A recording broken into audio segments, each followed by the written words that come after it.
மாய் நிலங்கீண்ட என் அப்பனே கண்ணாய் என்னுமென்னையாளுடை வானநாயகனே மணிமாணிக்கச் சுடரே தேனமாம் பொழில்தன் சிரீவரமங்கலத்தவர் கைதொழ உரை வானமாமலையே அடியேன் தொழ வந்தருளே. உக்ரம் வீரம் மகாவிஷ்ணும் ஜ்வலந்தம் சர்வதோமுகம் ரிசிம்ஹம் பீஷணம் பத்ரம் மிருத்யுமிருத்யும் நமாம்யஹம். பிதரம் மாதரம் தாரான் புத்திரான் பந்தூன் சகீன் குரூன் ரத்னானி தனதான்யானி க்ஷேத்ராணி ச கிருஹாணி ச சர்வதர்மாஞ்ச சந்த்யத்ய சர்வகாமாஞ்ச சாக்ஷரான் லோகவிக்ராந்த சரணௌ சரணந்தே அப்ரஜம் விபோ. திருமால் செய்தருடைய எண்ணிறந்த அவதாரங்களில் ஸ்ரீ வராகாவதாரம், நிருசிம்ஹாவதாரம், திரிவிக்ரமாவதாரம் இந்த மூன்றும் என்னென்னத்துக்காக ஏற்பட்டன, அதிலிருந்து நாம் அறிந்து கொள்ள வேண்டிய அர்த்தங்கள் யாவை என்று பார்த்து வருகிறோம். நேற்றைய முந்தைய தினம் முதல்ல வராகாவதாரம் ஏன் உலகத்தை இழந்தார்னு பார்த்தோம். அடுத்தது நேற்று ஸ்ரீ நிருசிம்ஹாவதாரம் ஏன் தூணை பிளந்து கொண்டு உருவானார்னு பார்த்தோம். அதில் இன்னும் பார்க்க வேண்டியவைகள் உள்ளன. அதை சொல்லிக்கொண்டு அடுத்து திருவிக்கிரம பெருமாள் என்ன பயனுக்காக உலகத்தை தாவி அளந்தார் என்று இன்று பார்க்க போகிறோம். நேத்திக்கு பார்த்தபோது எப்படி வராக பெருமானிடத்திலிருந்து நரசிம்ம பெருமான் வராக நரசிம்மர் சிம்மாச்சலத்திலே சேவித்து கொண்டு பல்லாலே வியாபரித்தவர் வராகன் என்னும், நகத்தாலே முடித்தவர் நரசிம்ம பெருமான் என்னும் பார்த்தோம். இப்படி எம்பெருமானுடைய திருமேனியின் அவயவங்கள் எத்தனையோ இருக்கின்றன. கேசத்திலிருந்து பாதம் வரை, பாதத்திலிருந்து கேசம் வரை, பாதாதி கேசாந்தம்னு சொல்லுவார்கள். இதிலிருந்து அது வரைக்கும் ஒவ்வொன்றும் நமக்கு ஆனந்தத்தையே கொடுக்கக்கூடியவை. ஆனால் இதில் எல்லாவற்றிலும் எந்த அவயவத்தில் ஒரு பக்தனுக்கு, அடியவனுக்கு ரொம்பவே ஆசை இருக்கும், எதில் அவனுக்கு பிடித்தம் இருக்கும் என்று பார்த்தால், நம்ம அடியவர்கள்னு சொல்லும்போது பெருமானுடைய அடியில்தானே பிடித்தம் இருக்க வேண்டும். அவருடைய திருவடிதான் நம் அனைவருக்கும் உஜ்ஜீவனத்துக்கு ஒரே வழியாக இருக்கும். அந்த திருவடிகளை கொண்டு வியாபரித்த எம்பெருமான், அதை கொண்டே உலகத்தை எல்லாம் அளந்தவர் திருவிக்கிரம பெருமான். 1, 2, 3 என்று சொல்லலாம். வராக பெருமான் தலைப்பை 1ன்னு வச்சுக்கலாம். நரசிம்ம பெருமானதை 2ன்னு வைத்துக் கொள்ளலாம். திருவிக்கிரம பெருமானதை 3ன்னு வைத்துக் கொள்ளலாம். காரணம் உங்களுக்கே புரிந்திருக்கும். ரிஷிகளெல்லாம் வராகாவதாரத்தை சேவித்துவிட்டு நீ ஒருவனே என்றுதான் கொண்டாடினார்கள். பரமாத்மஸ்துவமைவேகா நான்யோஸ்தி ஜெகதப்பதே, உன்னை தவிர வேறு ஆர் உளர், நீ ஒருத்தனே முழுமுதற் கடவுள் என்று 1ன்னு தான் கொண்டாடினார்கள். அடுத்து 2, நரசிம்மாவதாரத்தில் 2 ஒன்றாய் இசைந்து நரத்வம் மிருகத்வம் இந்த 2 கலந்து இருந்தபடியால் 2 உருவங்கள் கலந்தது நரசிம்மர்னு சொல்லலாம். இன்னைக்கு 3 அடி மண்ணத்தான் பிரார்த்தித்தார். 3 அடி மண்ணை மகாபலி கொடுத்தான். ஆனால் அதில் 2 அடிகளாலே உலகத்தை அளந்துவிட்டு ஓரடியை சேமித்து விட்டார். அன்னிலேருந்தே சம்பாத்தியத்தை விட செலவு குறைச்சலா இருக்கணும் அப்படிங்கிறத திருவிக்கிரமர் பாழ்வான் எப்பவோ கத்து கொடுத்துட்டார். 3 சம்பாதிச்சா 2 செலவழிச்சுக்கோ, 1 சேர்த்து வச்சுக்கோ. இல்லைன்னா 3 கொடுத்தவர் 3 அடியில் அளக்கக்கூடாதா? இல்லை 1 அடியில் அளந்துடக்கூடாதா? செலவீனங்கள் 2 பங்காக இருந்தால் சேமிப்பு 1 பங்காக இருக்க வேண்டும். இது அன்னிலேருந்து இன்னி வரைக்கும் சொல்லணும். இதே விஷயத்தை மனு பகவான் மனு தர்ம சாஸ்திரத்திலையும் சொல்லியிருக்கார். யாராருக்கு எப்படி பிரித்து கொடுக்க வேண்டும். அவர் 16% பிரிச்சுடணும்ட்டார். 6 பேருக்கு பிரிச்சுடு. 16 6 96, 16 1/4ன்னு வச்சுங்களேன். அப்படின்னா 100 ஆயிடும் இல்லையா? அப்படின்னு வைத்துக்கொண்டு 16 16 மடங்கா 6 பேருக்கு பிரித்தார். தனக்கு ஒண்ணு வச்சுக்கணும், தாயாதிகளுக்கு ஒண்ணு கொடுக்கணும், பத்னி புத்திராதிகளுக்கு ஒண்ணு வைக்கணும், தெய்வத்துக்கு ஒண்ணு செலவழிச்சுடணும், பண்ணக்கூடியது எதுவோ அதுல திரும்ப முதலீடு பண்றதுக்கு ஒண்ண வச்சுக்கணும், 2 சேமித்து வச்சுக்கணும். இப்படிலாம் ரொம்ப அழகா கணக்கு சொல்லியிருக்கார். இதன்படிக்கு இருந்தா நீ சௌக்கியமா இருக்கலான்னு. அதெல்லாம் நம்ம கேட்டோமோ இல்லையோ, திருவிக்கிரம பெருமாள் கேட்டார். அதனாலதான் 3 அடி மண்ண பிரார்த்தித்தார். 2 அடியாலே ஆழ்வாரதே தனிப்பட்டா குறிப்பிட்டு சொல்றார்.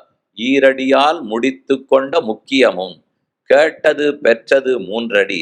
ஆனா என்ன சாமர்த்தியமா 2 அடியோட அளந்து முடித்து விட்டாய். அப்படி பார்த்தா 3ன்னு வைத்துக் கொள்க.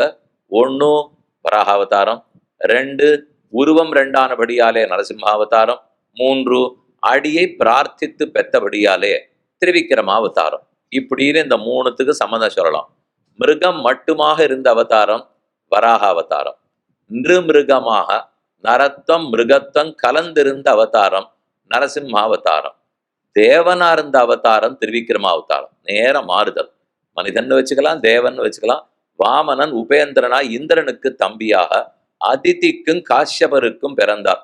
அதனாலதான் அவரை தேவேந்திரனுக்கு தம்பி உபேந்திரன்னு சொல்லுவார்கள். இந்த திருநாமமே உங்களுக்கு தெரிஞ்சிருக்கும். அதீந்திரஹா, உபேந்திரஹா, இதெல்லாம் விட்டு சஹஸ்ரநாமத்தில் இருக்கக்கூடியது. வாமனஹா, பிராம்சுகு, அமோகா, சுச்சிஹி, ஊர்ஜிதா, அதீந்திரஹா. உபேந்திரோ வாமன பிராம்சுகு. அந்த இடத்துலதான் திருவிக்கிரமாவதாரத்தினுடைய எல்லா திருநாமங்களும் வரும். ஆக 3வதா எம்பெருமான் அவதரித்தார். அது அதீந்திரனாய் உபேந்திரனாய் தேவனான அவதாரம். இன்னொன்னு பார்த்தோம். பல்லாலே வந்தவனை முடித்து உயர்ந்த பூமாதேவியை தன் பற்களால தூக்கி நிறுத்தினது வராக அவதாரம். அடுத்து நகத்தாலே ஹிரண்யகசிபுவை அழித்தது நேத்திக்கு பார்த்த நரசிம்மாவதாரம். திருவடியாலே உலகத்தை தாவி அளந்தது இன்னைக்கு பார்க்க வேண்டிய திருவிக்கிரமாவதாரம். ஒவ்வொன்றும் ஒவ்வொரு அவயவம் தானே. பல்லு ஒரு அவயவம், நகம் ஒரு அவயவம், திருவடி ஒரு அவயவம். இப்படின்னு 3ம் கொள்ளலாம். இல்லை இப்படி வச்சுக்கலாம். எம்பெருமானுடைய அவதாரத்துக்கு இருக்கிற பிரயோஜனம் பார்த்தால் துஷ்ட நிகிரகம், சிஷ்ட பரிபாலனம், தர்ம சம்ஸ்தாபனம். இந்த 3 தான் முக்கிய பயன்கள். அதுல துஷ்ட நிகிரகத்துக்குன்னு வச்சிருந்தது ஹிரண்யாட்சங்கிற துஷ்டனை அழித்து அதனாலேயே வராக பெருமான் பேர் பெற்றார். அது வராக அவதாரம். அடுத்து சிஷ்ட பரிபாலனம், பக்த பிரகலாதனுக்காகத்தானே நரசிம்மாவதாரம். இரண்யகசிபு அழிச்சது நிறைய கதையா அல்லது பிரகலாதனை ரட்சித்தது நிறைய கதையானா பிரகலாதனை பத்தி தான் கதை. அழித்தது ஹிரண்யகசிபு எப்படியுமே முடிச்சுட்டார். ஆனா அதே பூமாதேவியை ரட்சித்தது நிறையாவா? ஹிரண்யாட்சன் என்னால் பூமியை பத்தி ரொம்ப பேச்சு இல்லை. ஹிரண்யாட்சன் அழிந்தான்கிறத தான் முக்கியமா சொல்லுவா. அவர் தானே சிரமம் கொடுத்துட்டார். ஆக 2வது துஷ்ட நிகிரகத்துக்கு வராக அவதாரம், சிஷ்ட பரிபாலனத்துக்கு நரசிம்மாவதாரம், தர்ம சம்ஸ்தாபனத்துக்கு திருவிக்கிரமாவதாரம். பெருமாளுடைய சொத்தை இந்திரனுடைய சொத்தை ஒன்னு தில்லேன்னு மகாபலி சக்கரவர்த்தி எடுத்துக்கொண்டு போய்விட்டான். அவனிடத்திலேருந்து திரும்ப பெற்று திரும்ப இந்திரனிடத்துல கொடுத்து இதுதான் தர்மம், உன் சொத்து எதுவும் இல்லை, எல்லாம் என்னது இப்படிங்கிற தர்மத்தை ஸ்தாபித்து கொடுத்தாரா. அதனால தர்ம சம்ஸ்தாபனத்துக்குன்னு திருவிக்கிரமாவதாரம். இப்படி 3 பிரயோஜனங்களுக்காக 3ன்னு சொல்லலாம். பூஹு லக்ஷ்மி தேவி, லக்ஷ்மி 3வது. முதல்ல சொன்னது பூமாதேவிக்காக, பூமாதேவிக்குன்னே வராக அவதாரம். அடுத்து லக்ஷ்மி, லக்ஷ்மி நரசிம்ம பெருமான் லக்ஷ்மி தேவியை மடியில் அமர்த்தின்னு இருக்கிறதுனாலே லக்ஷ்மிக்காகவே. ஆனா இன்னைக்கு பார்க்க வேண்டிய அவதாரம் தான் ஆச்சரியம். இந்த பிராட்டிகள்லாம் இருக்கிறதா எங்கேயான்னு தெரிஞ்சுட போறதே. நாம பிக்ஷை எடுக்கிறதுக்காக போறோம். வயசானவன், இல்லறத்துல இருக்கிறவன், கல்யாணம் எடுத்தவன் பிக்ஷை எடுத்தா நன்னா இருக்காது. பிரம்மச்சாரின்னா பிக்ஷை எடுக்கிறதுல தப்பு இல்லைன்னுட்டு பிரம்மச்சாரி வேஷத்தில் திருமார்பில் இருக்கிற நாச்சியாரையும் மறைத்து கொண்டு எம்பெருமான் எழுந்தருளின் அவதாரம் வாமன அவதாரம். அவர் பிக்ஷை எடுக்க போறச்சே யாருக்கும் காட்டலையா.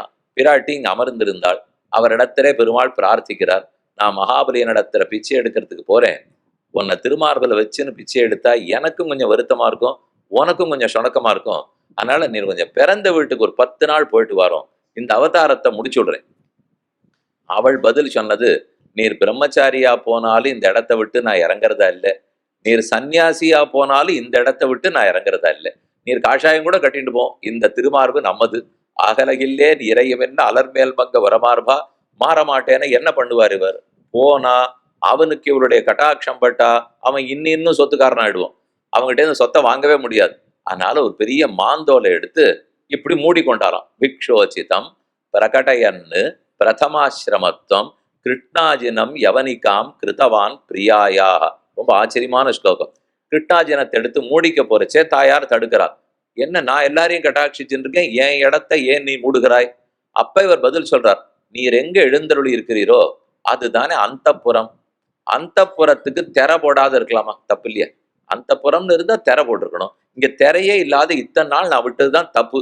அதனால உன் இடத்துல இருக்கிற மதிப்புனாலதான் திரை போட்டுக்கிறேன்னா அவளும் ஒண்ணும் பேச முடியல. அப்படியே மாந்தோலை போட்டு மறைத்து கொண்டே மாணியாய் நிலங்கீண்ட எம்பெருமான் மகாபலியின் இடத்துல போனா 3 அடி மண்ணை கேட்டு வாங்கினார். இந்த 3ஐயும் ஒப்பிட்டு பார்த்தால் பூமாதேவிக்காக வராக அவதாரம், லக்ஷ்மி தேவியை மடியை அமர்த்தின நரசிம்ஹாவதாரம், 2 பேருமே இல்ல பிரம்மச்சாரி வேஷத்தோட போன இன்றைய அவதாரம். மொத்தத்துல ஒரு பிரம்மச்சாரியா போட்டோம், பூதேவிக்கு இருக்கட்டும், நீலாதேவிக்கு இருக்கட்டும், ஸ்ரீதேவிக்கு இருக்கட்டும், நம்ம ரட்சிக்கிறதுல குறை இல்லைன்னு அர்த்தம். அவர்களோட சேர்ந்து எப்போது நம்ம ரட்சிக்கிறார், அது ஒரு அர்த்தம் வச்சுக்கலாம். 3வது விதமா கடைசியா பார்த்தோம்னால் இன்னத்துக்கு இன்னத்துக்கு இன்னத்துக்கு 3.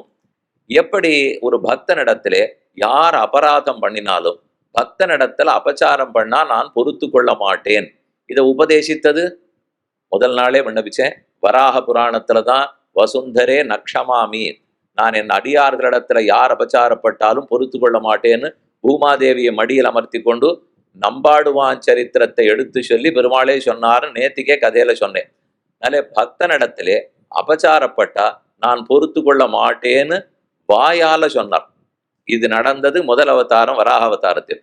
அடுத்த அவதாரம் பக்தனுடைய வார்த்தையை மெய்ப்பித்தார். அந்த பிள்ளை சொன்னது இந்த தூணில் இருக்கிறான்னு பிரகலாதன் காட்ட, ஆமா அந்த தூண்ல நான் இருக்கேன்னு வெளியில வந்தாரோ இல்லையோ. பக்த பிரபாவத்தை சொன்னது, பக்தனிடத்தில் அபச்சாரப்படக்கூடாதுன்னு சொன்னது வராக அவதாரம். பக்தனிடத்தில் அபச்சாரப்பட்டவனை அழித்து பக்தன் வார்த்தையை மெய்யாக்கினது அடுத்தது நரசிம்ம அவதாரம். இன்னைய அவதாரம் என்னன்னால் பக்தனுக்காக கொடுத்த வார்த்தையை மெய்யாக்கினது. அதே பிரகலாதனுக்கு ஒரு வார்த்தை கொடுத்துட்டார், உன்னுடைய குலத்திலே உதித்தவர்களை இனி கொல்ல மாட்டோம் என்று. அதை நடத்தினதுதான் இன்னைக்கு நாம பார்க்க வேண்டிய அவதாரம்.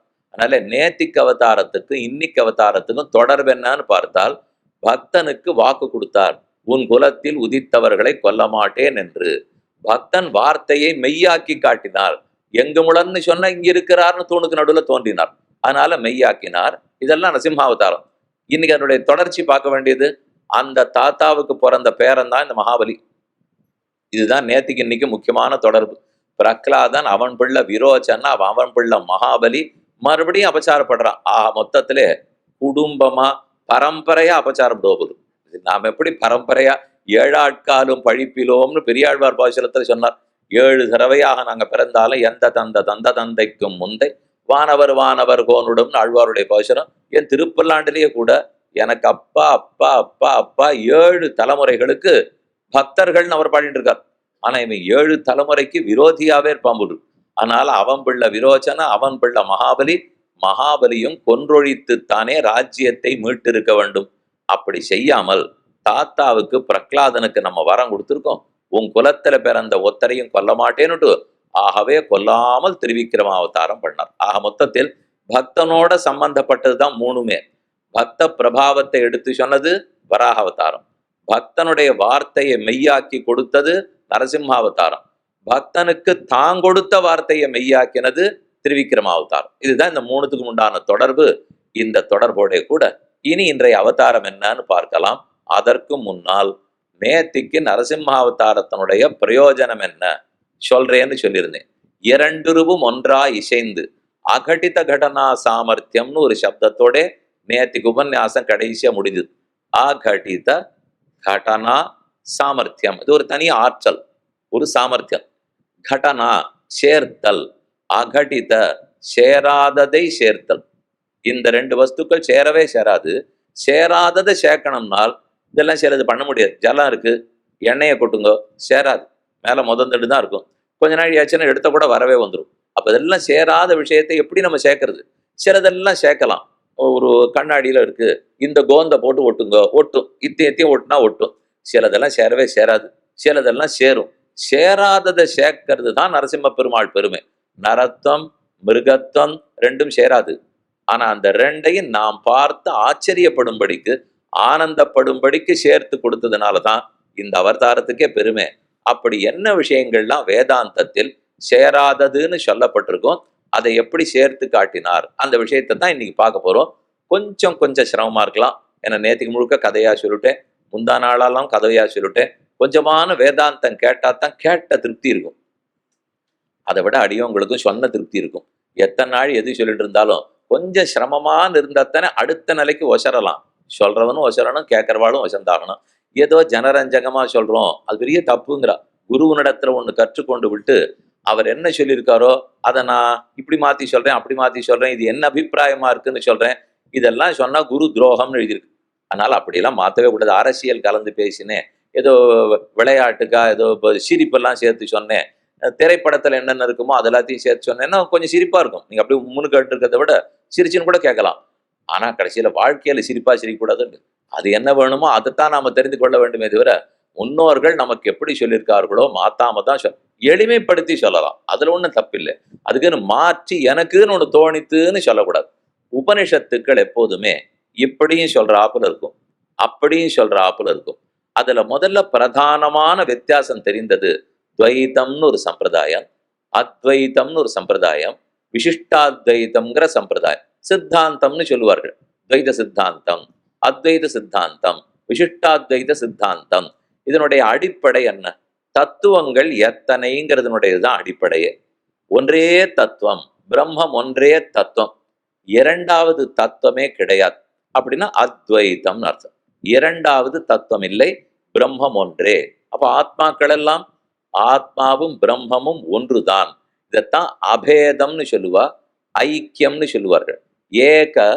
ஏகத்தின் தன்மை ஐக்கியம், பேத பிரிவு வேறுபாடு, அபேத வேறுபாடே கிடையாது. அத்தனையும் ஒன்றே தான் தத்துவம். பிரம்ம சத்தியம் ஜெகன் மித்யா ஜீவோ பிரம்மைவ நாபரஹா இது வேதாந்த டிண்டிமஹா. இதுதான் அத்வைதத்தினுடைய பிரதான கொள்கை. பிரம்ம சத்தியம், பிரம்ம ஒன்றே சத்தியம், ஜெகத்தத்தனி மித்யா. என்ன கண்ணால நாம பார்க்கிறோமோ தொடரமோ சுவைக்கிறோமோ மொஹர்றமோ எதுவா இருந்தாலும் மொத்தம் காணல் நீரை போலே பொய். பிரம்ம சத்தியம் ஜெகன் மித்யா. அந்த கடைசியில நம்ம வண்டி ஓட்டின்னு போறச்சே ஜலம் இருக்கிற ஆப்புல இருக்கும், பாலைவனத்துல போறச்சே அது கண்ணில் தெரியும். கிட்டக்க போக தாகமா இருக்குதுன்னு பாத்திரத்தை போட்டு மொண்டெடுக்க போனோம், ஒன்றும் இருக்காது. அதுதான் காணல் நீர். மறுநாள் கார்த்தாலே, இது முதல் நாள் போனேன், பட்டேன், புத்தி வந்துடுத்து, அது ஜலம் இல்லைன்னு தெரிஞ்சுனுட்டேன், போய் தோற்றம்னு புரிஞ்சு போச்சு. மறுநாள் கார்த்தாலே இந்த ஞானம் எனக்கு வந்த அப்புறமும் அதே பாதையில நான் வண்டி ஓட்டின்னு போறச்சே அந்த இடத்துல காணல் நீர் தோற்றுமா இல்லையா? நிச்சயம் தோன்றும். நேற்றுக்கு எனக்கு ஞானம் வந்ததுக்காக இன்னைக்கு அது தோற்றாத இருக்காது. ஒரே வித்தியாசம், வண்டியை அதை நோக்கி ஓட்ட மாட்டேன், அவ்வளவுதான் வித்தியாசம். ஆனாலும் அது தோற்றித்தான் இருக்கும். அதே போல மாயாவாதம்னு சொல்லுவார்கள், அத்வைதவாதம்னு சொல்லுவார்கள். இரண்டாவதே கிடையாது, பிரம்மம் ஒன்றே தான் உண்மை. இந்த ஞானம் எனக்கு வந்துட்ட பிற்பாடும் உலகம் தெரியாத போயிடாது. அதுக்கு தான் முதல்ல சொன்னேன், அந்த ஞானம் வந்தாலும் மறுநாள் அது தெரியறதோ இல்லையோ. அதை போல ஏன் அந்த ஞானம் வந்துடுத்துனால் இங்க இத்தனை பேர் உட்கார்ந்து இருக்கிறது உங்களுக்கு தெரியக்கூடாதே. அப்ப அத்வைத ஞானத்தை பத்தி கேட்டு அந்த ஞானமும் வந்துடுத்துனால் இங்க உட்கார்ந்து இருக்கிற அத்தனை பேரும் பொய்ன்னு தோன்ற வேண்டாம். தோன்றினாலும் எனக்கு அந்த ஞானம் வந்துட்டாலும் கண்ணுக்கு தெரிஞ்சுன்னு தானே இருக்கும். இப்படி வச்சுங்க, இந்த மின் விசிறி ஓடுறதோ இல்லையோ, நான் ஞானம் காணல் இல்லைன்னா கண்ணுக்கு பார்க்காது சொன்னா புரியாத படும். இது இங்க ஓடின்னு இருக்கோ இல்லையோ, ஓடிண்டா வேகமா சுத்தின்னு இருக்கு. இப்ப அது சுத்துறது தெரியுது, எத்தனை ரக்க தெரியாது. அதை நிறுத்திருங்கோ, நிறுத்தின பிற்பாடும் கண்ணை உறுத்ததை பார்த்துட்டு சட்டுன்னு கண்ணை மூடிட்டாலும் அப்படியே சுத்துறது ஒரு நிமிஷத்துக்கு கண்ணில் தெரியாது. அந்த ஒரு நிமிஷம் 2 நிமிஷம் கழிச்சு தான் அது நிற்கும். ஒரு பொருளை இப்படியே கட்டியா கண்ணால பார்த்துட்டு கண்ணை மூடின்றுங்கோ, அந்த அரை நிமிஷத்துக்கு அந்த பொருள் தெரியுமா இல்லையா? அது தெரிஞ்ச பிற்பாடு தான் நிற்கும். இதுதான் தியானத்துக்கும் யோகத்துக்குமே அடிப்படை. விடாம பெருமானுடைய திருமேனியை தியானித்து தியானித்து தியானித்து அதை அப்படியே மனசுல சித்திரமா எழுதி கொண்டு கண்ணை மூடினாலும் அந்த கொஞ்ச நேரத்துக்கு தோற்றமளிக்கிற அந்த உருவம் நம்ம உள்ளத்துல தோற்றணும். அது இதை நீடிக்க வைக்கணும். அதுதான் யோகத்துக்கு இருக்கிற பெரிய சவால். இது எவ்வளவு நேரம் நீடிக்க பண்றோம்? பார்த்துட்டே இருக்கிறச்சே தோணுமா? கண்ணை மூடி அரை நிமிஷத்துக்கு தோன்றதா, 1 நிமிஷத்துக்கு தோன்றதா, 3 மாசம் கழிச்சு 5 நிமிஷத்துக்கு தோணணும், 6 மாசம் கழிச்சு 10 நிமிஷத்துக்கு தோணணும். அதுக்கப்புறம் எப்ப யோகத்திலேருந்து எழுந்து வெளியில போயிட்டா கூட தோணிட்டே இருக்கணும். இதை தான் பரீட்சைன்னு சொல்லுவார்கள்.